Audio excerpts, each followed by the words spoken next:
नमस्कार विद्यार्थी मित्रांनो, बृहन्मुंबई महानगरपालिका माध्यमिक शिक्षण विभाग शाळा बंद पण शिक्षण सुरू या अंतर्गत मी वैशाली महेश मुळीक, मरोळ मनपा माध्यमिक शाळा येथील सहाय्यक शिक्षिका आपले सर्वांचे सहर्ष स्वागत करीत आहे।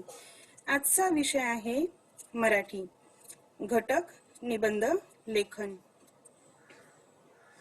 निबंध लेखन हा विषय थोडासा अगदी प्रश्नपत्रिकेतला शेवटचा प्रश्न तिथपर्यंत आपण सहजासहजी पोहोचू शकत नाही। बऱ्याच वेळा मुलांचं असं होतं की पहिले प्रश्न सोडवण्यातच आपला बराचसा वेळ जातो आणि शेवटचे प्रश्न जे आपल्याला जास्त गुण मिळवणारे आहेत ते मात्र आपले राहून जात असतात आणि यासाठीच आपल्याला उपयोजित लेखनातील सर्व प्रश्न जे निबंध लेखन आहेत, बातमी लेखन आहे, जाहिरात आहे, कथा आहे, पत्रलेखन आहेत, या सर्व प्रश्नांचा मात्र सराव करणं अतिशय गरजेचं आहे। प्रश्न क्रमांक 5 याच्यामध्ये अ, आ आणि ई यापैकी आपण आज ई हा प्रश्न निबंध लेखन याचा अभ्यास करणार आहोत। निबंध लेखन म्हटलं की मग भाषिक कौशल्यांचा विकास हा आलाच। मग यामध्ये भाषिक कौशल्य मग हे आपण लहानपणापासूनच अनुभवत आलेलो आहोत, शिकत आलेलो आहोत आणि त्याचाच आज आपण थोडासा अभ्यास घेऊया। श्रवण कौशल्य, संभाषण कौशल्य, वाचन कौशल्य, लेखन कौशल्य या कौशल्यांचा विकास आपल्यामध्ये होणं अतिशय महत्त्वाचं आहे। हे जे भाषिक कौशल्य आहेत हे कौशल्य आपण अगदी त्या प्रत्येक भाषिक कौशल्य जे आहेत ही प्रत्येक भाषिक कौशल्य एकमेकांवरती अवलंबून असतात। प्रत्येक पायरीला महत्त्व आहे, प्रत्येक कौशल्य एकमेकांवरती अवलंबून आहेत। भाषा विकास साधत असतानाच त्या प्रत्येक पायरीचा विचार करणं आपल्याला आवश्यक असतं। मग या भाषिक कौशल्याचाच जेव्हा आपण विचार करतो तेव्हाच या लेखन कौशल्य जे आहे हे लेखन कौशल्य नेहमीच आपल्याला सराव करण्यासाठी केला तरच आपल्याला लेखन करता येत असतं। अनुभव घेतले ते अनुभव आपण थोडे थोडे शब्दांमध्ये वाक्यांमध्ये आपण लिहित गेलं पाहिजे। योग्य परिच्छेदांची मांडणी करणं, मुद्द्यांचा संख्या क्रम ठरविणे, एका विचारातून दुसरा विचार सुचला अशी मुद्द्यांची मांडणी हवी। शब्दांची नीट बांधणी करून स्वतःचे विचार मांडणे। लेखन कौशल्यामध्ये लेखनाचा सराव, तुम्ही जे विचार व्यक्त करतात, जे तुम्ही अनुभव घेतलेले आहेत त्याचे मुद्दे आणि हे मुद्दे जसे आपल्याला सुचले, एखादा मुद्दा किंवा एखादा विषय तुम्हाला समोर दिला तर त्या मुद्द्यानुसार आपल्याला लेखन करता आलं पाहिजे। आणि यासाठीच आपल्याला आज थोडासा निबंध लेखन विषयाचे जे काही मुद्दे आहेत या मुद्द्यांचा विचार करायचा आहे। निबंध नि अधिक बंध, बांधणे, जुळवणे, गुंफणे असा याचा अर्थ आहे। मग निबंध मग जसे अनेक प्रकारची फुलं असतात फुलमाळ्यांकडे, मात्र त्याच्यामधली अगदी मोजकीच फुलं, सुंदर फुलं, छान टपोरी अशी फुलं एकत्र गुंफून जसं छान हार होतो त्याला बांधून म्हणजे जी फुले एकत्र केली तर छान सुंदर हार होतो, तसंच आपल्याला हा जो निबंध लेखन आहे हा निबंध लिहायचा आहे। एखाद्या विषयावर योग्य व निवडक अशा विचारांची आवश्यक, आकर्षक, सुसंगत रीतीने केलेली मांडणी म्हणजे निबंध होय। एखादा विषय तुमच्या समोर ठेवला की आपल्याला मनामध्ये अनेक विचार येत असतात, मग हे जे विचार आहेत, मुद्दे आहेत ते लिहून काढायचे आणि छान व्यवस्थित आपल्याला आकर्षक, सुसंगत अशा पद्धतीने त्याची मांडणी करायची। विचारांचे प्रकटीकरण ही क्षमता कौशल्य आत्मसात करण्यासाठी निबंध लेखन या घटकाचा अभ्यास आवश्यक असतो। निबंध लेखन म्हणजे विषयाची विषयानुरूप केलेली मांडणी। मग त्या विषया संबंधित जे काही मुद्दे आपल्याला आठवलेले आहेत त्या मुद्द्यांचा क्रम ठरवून त्याप्रमाणे आपल्याला निबंध लेखन करावायचे आहे।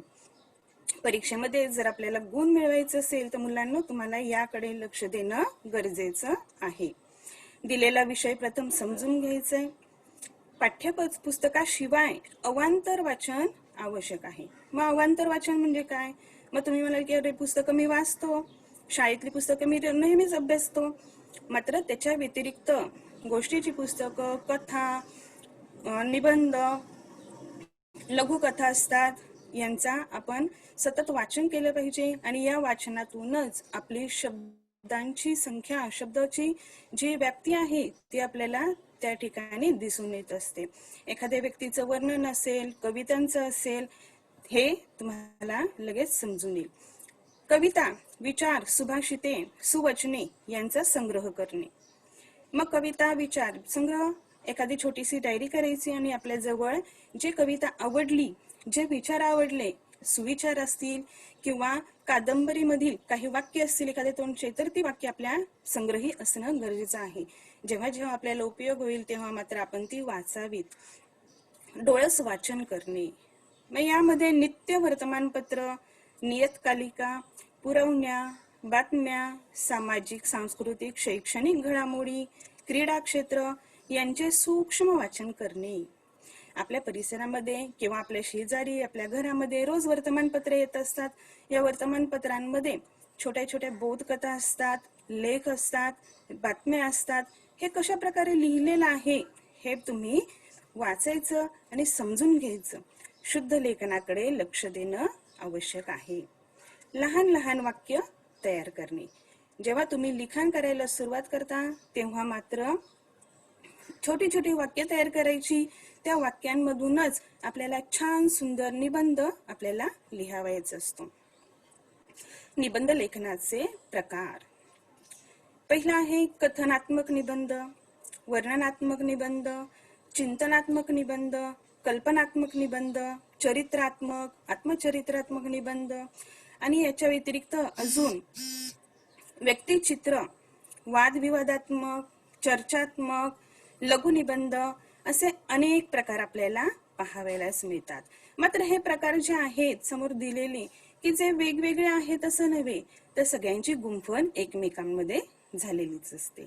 जेव्हा तुम्ही कथनात्मक निबंध लिहाल त्याच्यामध्ये वर्णन असेल, एखादी कल्पना असू शकते, किंवा वर्णनात्मक असेल तर त्याच्यामध्ये कथा असू शकते, चिंतन असू शकतं आणि हे सर्व निबंध फक्त ढोबळ मानाने हे प्रकार या ठिकाणी आपल्याला अभ्यासाला दिलेले आहेत. मग पहिला निबंध आहे कथनात्मक निबंध. महत्वाचे मुद्दे, आलेले अनुभवांचे कथन करणे, ज्या ज्या घटना घडल्या त्या क्रमाने सांगणे, कथन केलेला उतारा वाचन करताना ती सारी घटना आपल्या डोळ्यासमोर घडत आहे असा भास निर्माण झाला पाहिजे. महत्वाच्या घटनांना प्राधान्यक्रम द्यावा. पुढे काय घडेल हे वाचण्याची उत्कंठा निर्माण झाली पाहिजे. कथनात्मक म्हणजेच एखादी छोटीशी जी घटना असेल, एखादी कथा असेल, कथा म्हणजे एखादी घटनाच, मग ती तुमच्या समोर घडलेली असेल किंवा नसेल, पण मात्र कल्पना करून मात्र ही कथा तुम्हाला किंवा कथनात्मक निबंध तुम्हाला लिहावयाचा असतो. एक त्याचंच उदाहरण कथनात्मकच दिलेलं आहे, मी थोडक्यात दिलेलं आहे. एक संस्मरणीय सामना. एक संस्मरणीय सामना म्हटलं तर आपल्या डोळ्यासमोर लगेच एखादा छान सामना, खेळाचं मैदान आहे, खेळाडू आहेत, प्रेक्षक आहेत, सगळे मित्र आहेत, आपल्या सोबत आहेत आणि याचं सगळं दृश्य आपल्या समोर लगेच येतं. अटीतटीचा सामना आहे, सामन्याचे प्रकार आहेत, खेळाचे प्रकार आहेत आणि त्या ठिकाणी खेळ ग्राउंड आहे मोठं, त्याच्यावरती आपण कसे छान चुरस झालेली एखादा सामना पाहतो किंवा एखादा क्रिकेटचा सामना आपण घरात बसूनही टीव्हीवरती पाहत असतो. मग हा क्रिकेटच्या सामन्यात अगदी सुरुवातीला आणि शेवट अगदी असं असतो की अटीतटीचा असतो, ज्यामध्ये आपल्याला अगदी काही क्रिकेटचं जरी घेतलं तरी काही रन्स असतात थोड्याशा आणि काही अगदी कमी बॉल असतात, त्याच्यामध्ये आपल्याला तेवढे रन्स कव्हर करायचे असतात. मग अशा वेळी मग आपलाही तेवढा उत्साह वाढलेला असतो आणि तसंच कथनात्मक मध्ये आपल्याला लिहावायचे आहे. मग एक उदाहरण दिलेलं आहे समोर, शाळेतील क्रिकेटचा सामना, क्रीडांगण आहे, वेळ द्यायची, सामन्याची तयारी, लागोपाठ 2 वर्ष ढाल जिंकणे. मग त्याच्यामुळे काय आत्मविश्वास वाढला. सामना सुरू, प्रथम क्षेत्ररक्षण आमच्या शाळेकडे, चुळशीचा सामना, 150 धावा, सर्व गडी बाद, आता फलंदाजीची वेळ, सावधपणे खेळणे, एक धाव मिळविणे, धाव मिळवण्यासाठी घाई, बाद होणे, कोणाचं त्रिफळा उडणे, शेवटची जोडी, 10 धावांचे अंतर, आत्मविश्वासाने खेळणे, चौकार षटकार मिळवणे, सामना जिंकणे, टाळ्यांचा कडकडाट आणि ढालीची वाजत गाजत मिरवणूक. बघा, एवढे मुद्दे जरी सांगितले तरी आपल्या समोर लगेच एक एक तो प्रसंग आपल्याला समोर दिसू लागतो. अशा प्रकारे तुम्हाला कथनात्मक निबंधाची रचना करायची. पुढचा निबंध प्रकार आहे वर्णनात्मक निबंध. पाहिलेल्या एखाद्या दृश्याचे, व्यक्तीचे किंवा प्रसंगाचे चित्र हुबेहूब निबंधात रेखाटणे यालाच वर्णनात्मक निबंध म्हणतात. जे तुम्ही पाहिलेले एखादं दृश्य असेल, मग त्या ठिकाणी एखादी व्यक्ती असू शकते, प्रसंग असू शकतो, त्याचं मात्र हुबेहूब वर्णन आपल्याला करायचे. हुबेहूब म्हणजे जशी घटना घडलेली असेल तसं आपल्याला लिहायचे. महत्वाचे मुद्दे: प्रसंग लेखन करताना घटनांचा तार्किक विचार करावा. भाषा प्रभावी, चित्रदर्शी, वर्णन करणारी असावी. भाषा सोपी असावी, खूप अलंकारिक नसावी. लेखन प्रसंगानुरूप संवेदनशील असावे. आपल्याला जी घटना दिसते ती संवेदनशील, म्हणजेच एखादं दुःखद घटना असेल त्याचं वर्णन आलं पाहिजे. एखादं आनंदाची असेल तर हर्ष त्याच्यामधून व्यक्त झाला पाहिजे, असे शब्द असले पाहिजेत. आणि उदाहरण, त्याचेच वर्णनात्मक उदाहरण दिलेले आहेत मी काही थोडेसे. व्यक्तीचे वर्णन, मग त्याच्यामध्ये हमाल, पोस्टमन, शाळेचे शिपाई काका, पशुपक्ष्यांचे वर्णन, घोडा, मोर, हत्ती, कोल्हा, कबूतर यांचं वर्णन. स्थळ असेल किंवा इमारती असतील त्यांचं वर्णन. आमची शाळा हा तर सगळ्यांचा आवडता विषय. ताजमहल, निसर्ग सौंदर्यामध्ये रम्य पहाट, वसू इकडे रे. माथेरानचा माथ्यावरून, प्रसंग किंवा घटना वर्णन, मी पाहिलेला अपघात, क्रिकेटचा सामना, पंढरीची वारी. मग त्याच्यापैकीच एक प्रसंग लेखन घेतलेलं आहे, त्याचं वर्णन आपल्याला करायचंय. मग आपण जसं पाहिलं किंवा अनुभवलं ते आपण कल्पना करायची. आणि प्रत्येक वेळी तो प्रसंग तुम्ही अनुभवलेला नसणार आहे, परंतु मात्र कल्पना करायची आणि छान निबंध लिहायचे. एक निबंध या ठिकाणी तुम्हाला उदाहरणार्थ दिलेला आहे. मी पाहिलेली आग. मध्यरात्रीची वेळ होती, बाहेर गोंधळ ऐकू आला म्हणून मी जागा झालो. काय झाले हे पाहण्यासाठी मी दार उघडले. दूरवर कशाला तरी आग लागली होती. त्या बाजूला मोठा उजेड पडला होता. धूर आणि आगीचे लोट आकाशाला भिडले होते. प्रत्येक जण त्या बाजूला जाण्यासाठी धावत पळत होता. आग आग, पाणी पाणी अशा आरोळ्या ऐकू येत होत्या. मीही त्या दिशेने निघालो. काही मिनिटातच मी तिथे पोहोचलो. कोणाचे रडणे, ओरडणे, बादल्यांचा खडखडाट, सर्वांचा असा एकच गोंधळ उडाला होता. लोकांचा लोंढा मात्र वाढतच होता. जुनी पुराणी इमारत होती. अनेक बिराड तिथं वास्तव्याला होती.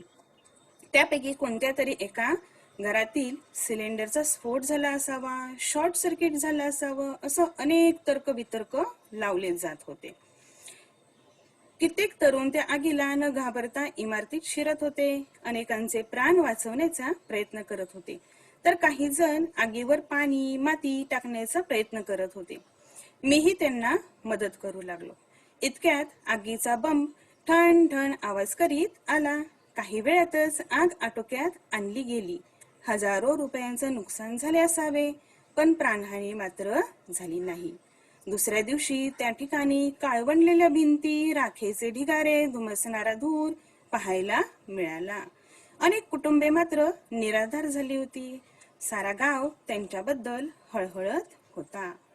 विद्यार्थी मित्रांनो, असा छान निबंध, मुद्देसूद आणि जणू काही प्रसंग आपल्या समोर घडलेला आहे असं वर्णन आपल्याला करायचं आहे. पुढचा निबंध प्रकार आहे कल्पनात्मक निबंध. कल्पना प्रधान लेखन कौशल्याचा उद्देश कल्पना करता येणे हा आहे. मुख्य कल्पना निबंधाच्या शीर्षकात दडलेली असते. एकातून दुसरी कल्पना अशी कल्पनाची साखळी लेखन कौशल्य वाढवते. कल्पना वास्तवाला धरून किंवा गमतीदार विषयासंबंधी सुचलेल्या कल्पनांचा विस्तार करावा. मुद्द्यांमध्येच पहिलाच मुद्दा एवढा छान आहे की त्याच्यामध्येच आपल्याला जी कल्पनात्मक म्हणजेच त्याचा उद्देशच हा आहे की एक कल्पना करायची. मग निबंधामध्येच शीर्षकामध्येच ती कल्पना दडलेली असते. मग शीर्षक त्याच्यातूनच एखादी कल्पनेतून दुसरी कल्पना सुचली किंवा दुसरी त्याला मुद्दा असेल तो त्याला जोडून आपण ती कल्पना पुढे छान गमतीदार करत जायची. वास्तवाला मात्र धरून असली पाहिजे. मग उदाहरणार्थ बघा, वर्तमानपत्र बंद झाली तर जे रोज वर्तमानपत्र वाचतात त्यांना मात्र वर्तमानपत्र जर बंद झालं तर त्या ठिकाणी जसं उदाहरणार्थ जर मोबाईल बंद झाला तर असा विचार केला तर जसं मोबाईल शिवाय आजचं जीवन नाही तसंच वर्तमानपत्र ज्यांना सवय असते रोज वर्तमानपत्र वाचायची त्यांना मात्र लगेचच त्याचे जे तोटे आहेत ते त्यांना लगेच जाणवायला लागतील. मला पंख मिळाले तर बघा लगेच आपण हवेत उडायला लागलो की नाही. मग पंख मिळाले तर मी काय करीन, आकाशात छान उडेन, काय काय करेन, कित्येक कल्पना सुचतील तुम्हाला. मी मुख्यमंत्री झालो तर बघा प्रत्येकाची स्वप्न असतात. मी पुढे भविष्यामध्ये काय होईल आणि मी जर मुख्यमंत्री झालो तर असा जर तुम्ही विचार करायला लागला तर मग मी मुख्यमंत्री झाला तर राज्याचा कसा विस्तार करेन, त्याच्यामध्ये कशी प्रगती करेन, सर्वांना रोजगार कसे प्राप्त करून देईल, देशाचा विकास कसा होईल, त्याच्यामधून अनेक कल्पना प्रत्येकाच्या सुचतील. उदाहरणार्थ एक मी दिलेला आहे, मी पक्षी झालो तर शाळेत उडून जाईन. काही मुद्दे दिलेले आहेत. शाळेत उडून जाईन, वाहतूक कोंडीचा प्रश्न नाही, निसर्गाचे दर्शन, व्हिसा पासपोर्ट नको, खूप भ्रमंती, खंत स्वच्छंदी जीवन, खंत संवाद बंद याची. तोच निबंध मी इथं थोडक्यात लिहिलेला आहे. 2 ते 3 परिच्छेदामध्ये तुमचे निबंध असले पाहिजेत. लहानपणापासून मला निसर्गातील पक्षी, प्राणी, झाडे यांचे खूप आकर्षण होते. दिवाळीची उन्हाळ्याची सुट्टी केव्हा लागेल याची मी वाट पाहत असायचो. या सुट्ट्यांमध्ये मी व माझे आजोबा पायी भटकंती करण्यासाठी जात असू. अनेक पक्ष्यांविषयी आजोबा नेहमी नवनवीन माहिती देत असत. विविध रंगांचे पक्षी, वेगवेगळे आवाज, त्यांची घरटी याविषयी मला नेहमी कुतूहल असायचं. मोठा झाल्यावर पक्ष्यांच्या जीवनाविषयी अभ्यास करणार आहे. असंच एकदा पक्षी पाहत असताना मनात आले, खरंच मी पक्षी झालो तर. पहाट होताच मंजूळ गोड आवाजाने सारे शिवार जागे करेन. पंख पसरून मी मुक्तपणे आकाशात विहार करेन. या प्रदेशातून त्या प्रदेशात मुक्तपणे संचार करेन. विविध फळे चाखायला मिळतील. शाळेत जातानाही उडत जाईल. वाहतूक कोंडी, प्रदूषण यांचा प्रश्न उद्भवणार नाही. शिवाय व्हिसा, पासपोर्टची आवश्यकता भासणार नाही. खूप भटकंती करेन. हिरव्या हिरव्या गवतावर मस्त लोळेन. सगळीकडे आनंदी आनंद असेल. हा सर्व विचार करत असताना अचानक एक विचार मनाला स्पर्श करून गेला. हे सर्व खरे, पण मला बोलता येणार नाही. कोणाशी मनातल्या भावना व्यक्त करता येणार नाहीत. नको रे बाबा, त्यापेक्षा मी माणूसच बरा. एक कल्पना आहे, मी पक्षी झालो तर छान मला पंख मिळतील, मी हलके होईन. कदाचित तुमच्या निबंधाची सुरुवात ही वेगळी असू शकते. त्याच्यामध्ये तुम्ही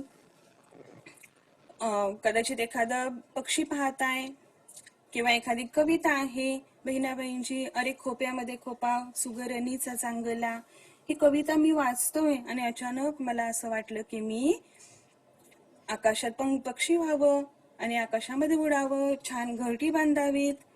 प्रत्येकाची कल्पना वेगवेगळी असू शकते. सुरुवात अशी छान करायची, एखाद्या कवितेच्या ओळीने तुम्ही करू शकता आणि अशी कल्पना करून तुम्ही छान निबंध लिहिणार आहात.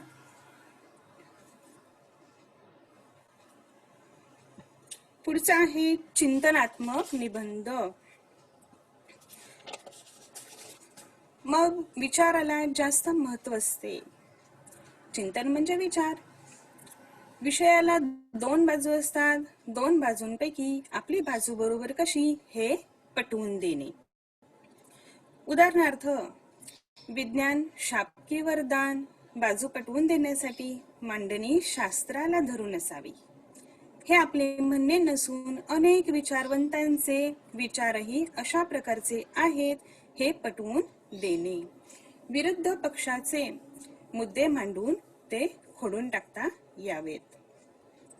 तुमचे जे विचार आहेत, चिंतन म्हणजे विचार करणे, आणि यामध्येच आपल्या विचारांच्या दोन बाजू असतात. एक बरोबर असेल, दुसरी त्याला तो जो मुद्दा आहे तो मुद्दा खोडून टाकणारी असावी, आणि साधारणपणे विज्ञानाला किंवा वास्तवाला धरून असावी. आणि असे मुद्दे जे आहेत, हे मुद्दे आपल्याला आपण लिहून परत त्याला समर्पक अशी उदाहरणं देऊन आपल्याला ती खोडूनही टाकता आली पाहिजे. उदाहरणार्थ, खेळाचे जीवनातील स्थान. खेळाचे जीवनातील स्थान अतिशय महत्वाचा विषय आहे. खेळामुळे सर्वांगीण विकास होतो, शारीरिक विकास होतो, मानसिक विकास होतो. अनेक प्रकारचे खेळ त्याच्यामध्ये आहेत. मग हे कसे खेळले जातात, त्याच्यामध्ये चुरस कशी असते. परत दुसरा विषय आहे आजची जागृत स्त्री. जागृत स्त्री मागच्या ज्या जीवनामध्ये या अनेक ज्या स्त्रिया आहेत, या स्त्रिया कशा आपला विकास साधत आहेत, शिक्षण घेतात, आणि शिक्षण घेऊन प्रत्येक क्षेत्रामध्ये आज स्त्री आपल्याला पाहायला मिळते, आणि तेही यशस्वीपणे. तिसरा विषय आहे साक्षरता विकासाचा पाया. साक्षरता म्हणजेच काय, तर फक्त लिहिता वाचता येणे, कमीत कमी तेवढं तरी आलं पाहिजे, आणि त्याच्यामुळे स्वतःचा विकास होऊ शकतो. आणि या साक्षरता विकासाचा पाया आहे, याच्यावरतीच एक छान निबंध दिलेला आहे. सुरुवात छान केलेली आहे बघा. विद्येने मनुष्य आले श्रेष्ठत्व. मानवाच्या विकासाचे रहस्य हे शिक्षणातच आहे. माणूस साक्षर नसणे म्हणजे डोळे असून आंधळे अशी स्थिती. आपला भारत देश खेड्यांनी बनला आहे, तो शेती प्रधान आहे, मात्र अनेक लोक साक्षर नाहीत. शेतीचे नवीन तंत्र शेतकऱ्यांपर्यंत पोहोचू शकत नाही. अनेक साक्षरता मोहिमा राबवल्या जातात, मात्र प्रौढ वयात शिकण्यास संकोच वाटतो. या मनोवृत्तीत बदल झाला पाहिजे. साक्षरतेचे प्रमाण वाढले पाहिजे. सेवाभावी संस्था, दूरदर्शन, आकाशवाणी, वृत्तपत्रे ही प्रसारमाध्यमे साक्षरतेचे प्रसार करताना दिसतात. जिथे तळमळीने काम होते तो भाग साक्षर होतो, पण अजूनही साक्षरतेचे प्रमाण वाढले पाहिजे. भारताच्या तुलनेत युरोपियन राष्ट्राचा विकास झालेला दिसतो. त्यांचे ठळक उदाहरण म्हणजे तिथे साक्षरतेचे प्रमाण मोठे आहे. नवनवीन माहिती वाचून आपण आपली प्रगती करू शकतो. केवळ पैशांच्या जोरावर विकास होत नाही, त्याला ज्ञानाची जोड हवी, तरच सर्वांगीण विकास शक्य आहे. निरक्षरता हा शब्द फक्त शब्दकोशात राहिला पाहिजे. पाया भक्कम असेल तर कळसाला महत्व. वैभव विकासाचे शिखर गाठायचे असेल तर सर्वजण साक्षर होणं आवश्यक आहे. चिंतनात्मक निबंध काही वेळेस तुम्ही सुवचन लिहू शकता, सुविचार त्यामध्ये लिहू शकता, आणि त्यांच्या माध्यमातून या ठिकाणी एखादा विषय दिलेला असेल तर त्या विषयावरती विचार करून विचारपूर्वक असे निबंध तुम्ही लिहिणार आहात. आत्मकथनात्मक निबंध. सजीव निर्जीव घटकांबाबत सर्वसमावेशक विचार करणे. त्यांचा भावना, सुखदुःख, उपयोग, कार्य यांचा शोध निरीक्षण शक्तीने घेणे. आपण स्वतः ती वस्तू आहोत अशी कल्पना करणे. कल्पना शक्तीच्या माध्यमातून नाट्यपूर्ण रीतीने कल्पना मांडणे. संपूर्ण लेखन प्रथम पुरुषी एकवचनी भाषेत करणे. म्हणजेच काय, तर तुम्ही निर्जीव असू द्या, सजीव घटक असू द्या, तो घटक बोलतोय अशी कल्पना करायची आपल्याला, आणि आपण स्वतःच ती आहोत, आणि त्या वस्तूमध्ये तिचे भावना काय असू शकतात ते आपण जाणून घ्यायचे आहेत. उदाहरणार्थ, एखादा शेतकरी, दुष्काळग्रस्त शेतकरी, असं जरी दुष्काळग्रस्त शेतकऱ्याचं आत्मकथन लिहा असं जरी उदाहरण दिलं तर तुम्हाला लिहिता आलं पाहिजे. दुष्काळग्रस्त शेतकरी, मग पावसाचं प्रमाण, शेतकरी बोलतोय आपल्याशी, अशी सुरुवातीला भाषा मात्र हवी. मित्रांनो, मी तुमच्याशी बोलत आहे, असं सुरुवात जरी केली तरी छान तुमचा निबंधाची सुरुवात होईल. मग त्यामध्ये मग शेतकऱ्याचं पूर्वीचं वैभव, शेतीचं वैभव, पाऊस पाणी याचा आणि समृद्धी शेतामधली, धनधान्यांची उत्पादन आणि त्याचबरोबर जो पावसाचं प्रमाण हळूहळू कमी होत चाललेलं आहे, अवकाळी पाऊस पडत असतो आणि त्यामुळे कशा प्रकारे दुष्काळ निर्माण होतो. दुष्काळ निर्माण झाला तर शेतकऱ्याला खायला अन्न हे मिळणार नाही किंवा मिळत नाही, जगाच्या पोशिंदा, परंतु तो मात्र उपाशी असतो. आणि आमच्याकडेही कोणीतरी बघा असे सुद्धा तुम्ही लिहू शकता, जणू काही तुम्ही स्वतःच तो शेतकरी आहात असं तुम्ही लिहिणार आहात. आणि मग पुढे त्याचं मग जीवन कोण त्याच्यावरती अवलंबून असतात. मग त्यांची कुटुंब आहेत, त्याचे जे गुरं आहेत, बैल आहेत, हे त्यांच्यावरतीच अवलंबून असतात. मग शेतीचं किती नुकसान झालेलं असतं आणि ते जे नुकसान आहे ते पुढचे 5 वर्ष 6 वर्ष तरी भरून निघणं अशक्य असतं. आणि याविषयी तुम्ही लिहायचे. आणि शेवटी मात्र आपली खंत व्यक्त करून सगळ्या न्यूज चॅनल्स असतील किंवा बातम्या असतील त्याच्यामध्ये सगळे राजकारणी आहेत, चित्रपट क्षेत्र आहेत किंवा क्रीडा क्षेत्र आहेत, अशा सगळ्या बातम्या येत असतात. मात्र शेतकऱ्यांविषयी, शेतीविषयी, त्यांच्या ज्या भावना आहेत ते जाणून घेण्याविषयीच्या बातम्या मात्र खूप कमी असतात. याविषयी सुद्धा तुम्ही खंत व्यक्त करू शकता. उदाहरणार्थ दिलेलं आहे बघा मी अजून एक. किल्ला असेल तर किल्ल्याचे एक सपोज किल्ला असेल, त्याचं आत्मवृत्त लिहायचंय तुम्हाला. किल्ला असेल तर ऐतिहासिक भाषा असावी. दिलेल्या विषयांच्या भूतकाळापासून सुरुवात करून सद्यस्थितीबद्दल भाष्य करावी. म्हणजेच किल्ला आहे, त्याची पूर्वीची भूतकाळ कसा होता त्याविषयी तुम्ही लिहू शकता. त्याचे वैभव, बांधणी, समृद्धी, बुरुज, प्रवेशद्वार, किल्लेदार, युद्ध, तह, किल्ल्यांची दुरावस्था, सैन्याचे बलिदान, पडके बुरुज, आताची परिस्थिती, इतिहास प्रेमींना आवाहन इत्यादी. आणि या मुद्द्यांच्या द्वारे आपण किती छान प्रकारे निबंध लिहू शकतो. जणू काय किल्ला आपल्याशी बोलतोय, अरे मुलांनो इकडे लक्ष द्या, मी बोलतोय तुमच्याशी, असं म्हणून सुद्धा तुम्ही सुरुवात करू शकता. आणि मग माझं वैभव कसं होतं, मला कोणी बांधलं, त्याचा उपयोग काय झाला माझ्या किल्ल्याचा, या तट बुरुज हे कसे कणखर होते, आणि त्या ठिकाणी मग जे प्रवेशद्वार असेल, किल्लेदार असेल, त्यांची थोडीशी माहिती लिहायची. मग युद्ध कसं झालं, तह झाला किंवा किल्ल्यांची दुरावस्था त्याच्यामुळे झाली, आणि सैन्यांचे बलिदान किंवा मग त्याच्यानंतर पडके बुरुज, आणि आताची मात्र परिस्थिती. आताची तर मात्र फारच भयान परिस्थिती असते आणि त्याविषयी तुम्ही लिहायचे. पुढचे काही उदाहरण आहेत. फळेचे आत्मवृत्त आहे. रायगड बोलू लागला तर शेतकऱ्याचे मनोगत, पुस्तकाचे आत्मवृत्त. चरित्रात्मक निबंध. चरित्रात्मक निबंधामध्ये आपल्याला या ठिकाणी काही महत्वाचे मुद्दे आहेत. ज्याचे चरित्र आपण लिहितो ती व्यक्ती असामान्य असते. व्यक्तीच्या जीवनाला व कार्याला विशेष महत्व असते. चरित्र नायकाचा जन्म, परिस्थिती, शिक्षण, अडचणी यातून व्यक्तिमत्व कसे घडत गेले, त्यांच्या जीवनातील ठळक घटना, प्रसंग. चरित्रलेखन हा इतिहास असतो, ती कल्पित कथा नसते. या ठिकाणी जे चरित्र लिहितो आपण त्याचं, ती व्यक्ती असामान्य असते, अलौकिक कार्य केलेलं असतं त्यांनी समाजामध्ये, त्यांचं नाव अजरामर झालेलं असतं. मग त्यांचा जन्म, त्यांचं बालपण, त्यांचं शिक्षण, त्या शिक्षणामध्ये आलेल्या अडचणी, समाजकार्य असेल याविषयी, किंवा त्यांचे काही तुमचे वाक्य असतील ते या ठिकाणी तुम्ही लिहिणार आहात. आणि मात्र शेवटचा मुद्दा जो आहे, चरित्रलेखन हा इतिहास असतो, ती कल्पित कथा नसते. त्याच्यामध्ये आपण कल्पना करून लिहू शकत नाही. मात्र त्यांचं जो चरित्र आहे हे वास्तवाला धरून असावं.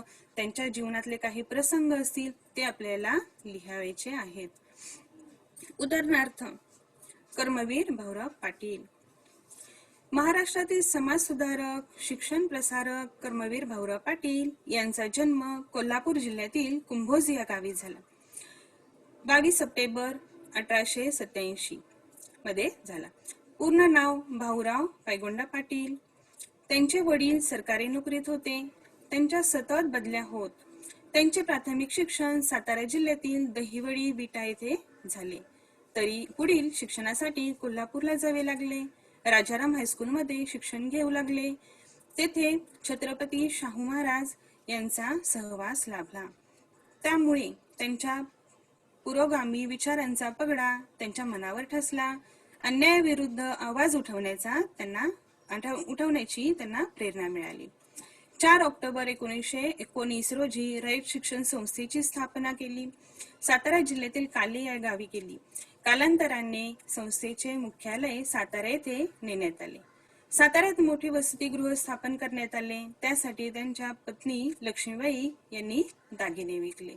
सर्व जाती धर्माची मुले बंधुत्वाने एकत्र राहतात. एकत्र काम करून स्वावलंबनाने शिक्षण घेतात.